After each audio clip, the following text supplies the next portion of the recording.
What's going on, guys? Clayton coming at you again from Two-Way Direct.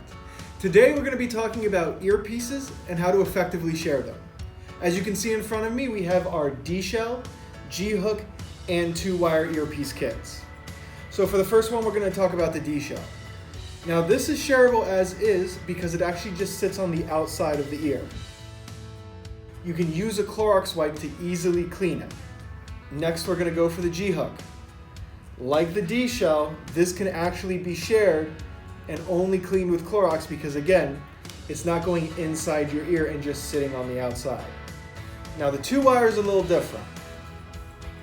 Because this foam piece is actually going inside your ear, it's not recommended that you share this.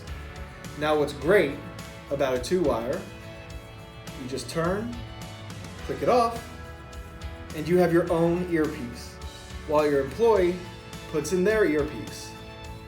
No cross-contamination. Now every single one of these ear kits can be wiped down with Clorox. Gently wiping down the wire, being extra gentle around the speaker itself, but that should be all you need for an actual earpiece cleaning.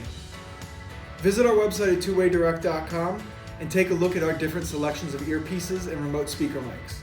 Or give us a call at 888-742-5893 and discuss with us what we can do for you. Talk to you guys soon.